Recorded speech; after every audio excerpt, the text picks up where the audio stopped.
We're all taught from day one to be nice. It's like rule number one of being a person. But what if that's not just kind of incomplete advice? What if it's actually bad advice? Well, today we're going to dig into the huge difference between being nice and being good and why getting this right can honestly change everything. So let's just put that question right out there. Is it possible that this thing we've all been trying to do our whole lives, just be nice, is actually getting in the way of us being genuinely good people? The stuff we're looking at today suggests the answer is a big, loud yes. Let's get into why. And this quote from Coach Ole Anderson just hits the nail on the head. See, the problem isn't that you're too nice. The real problem is that what we call niceness is so often just a performance. It's a mask, right? A mask we wear to hide our fears, our insecurities, and that deep down need for everyone else to like us. So, what is the actual problem with just being nice? Let's break down why this strategy we all use so often ends up backfiring. Okay, so at its core, a lot of what passes for niceness is actually a form of deception. I mean, think about it. Someone asks how you are, and you say, "I'm fine," even though your day is a total train wreck. You're intentionally giving them incomplete info. It's a little social lie, sure, but it's a lie meant to keep things smooth and avoid any real connection or conflict. And that brings us to this really crucial point. Niceness often isn't about giving it all. It's a strategy to get something. We're looking for validation, for approval, or maybe we just want to avoid a conversation we're scared to have. This constant people-pleasing doesn't make you a good person. It makes you weak. It disconnects you from your own truth, and ironically, it can make you seem less trustworthy because people can usually smell the fakeness.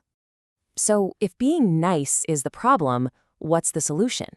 Well, it all comes down to understanding the massive difference between being nice and being kind. And trust me, they are not the same thing, not even close. This table just lays it out so clearly. The huge difference, it's all about your motivation. A nice person is driven by something external, fear of being rejected, fear of a fight. But a good or kind person, they're driven by something internal, genuine care. And that changes everything. It means they're authentic, they can set boundaries, and they're thinking about the long-term good, not just what makes everyone comfortable right this second. So, to really boil it down, niceness is about politeness. It's about making sure social situations run smoothly. But kindness is about something way deeper. It's about making a real positive impact, even if the action itself is uncomfortable or hard to do. Now, this isn't just some abstract idea to think about.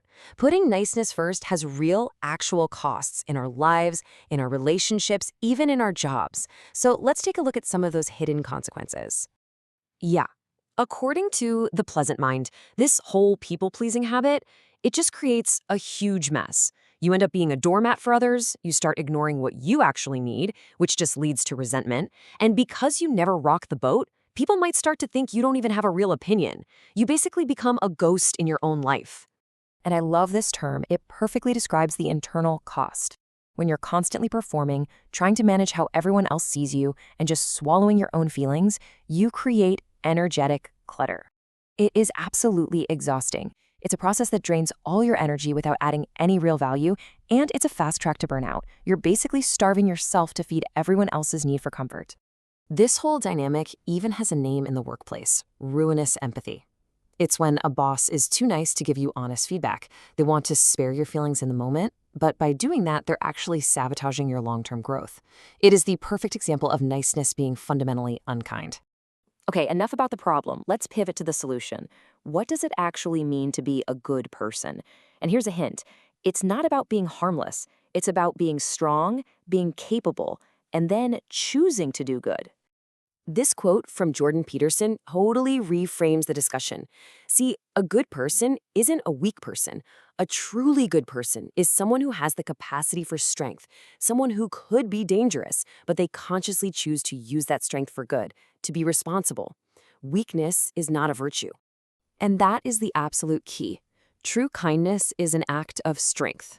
It takes real courage to have that difficult but necessary conversation. It takes honesty to tell the truth when a nice little lie would be so much easier. And it takes self-respect to put up a boundary and just say no. Those are the actions of a genuinely good person. And look, this isn't some big abstract ideal. These are real, practical things we can do every single day. Being good means actually listening to understand someone, not just waiting for your turn to talk. It's having the humility to say, you know what, I don't know, or I was wrong. It's taking ownership of your mistakes, and it's finding the courage to speak up when you see something that isn't right.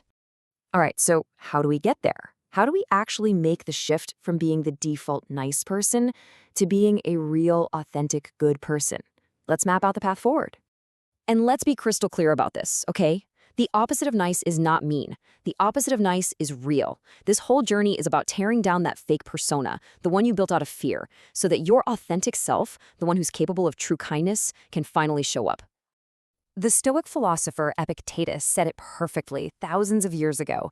The second you start looking outside of yourself for approval, you've lost the game. You've compromised your own integrity. The only witness you ever need is yourself.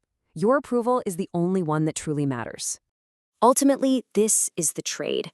You have to give up that fragile, exhausting need to be liked by every single person. And what do you get in return? You get the deep, unshakable power of being respected, and most importantly, of respecting yourself. That right there is the foundation of a good life. So I'm going to leave you with this final thought. What is one small, nice thing you do? Maybe it's agreeing when you really disagree, or saying yes when you want to say no. What's one of those habits you could replace with a truly kind, honest, and authentic action this week? The answer to that question could be the first step onto a whole new path for you.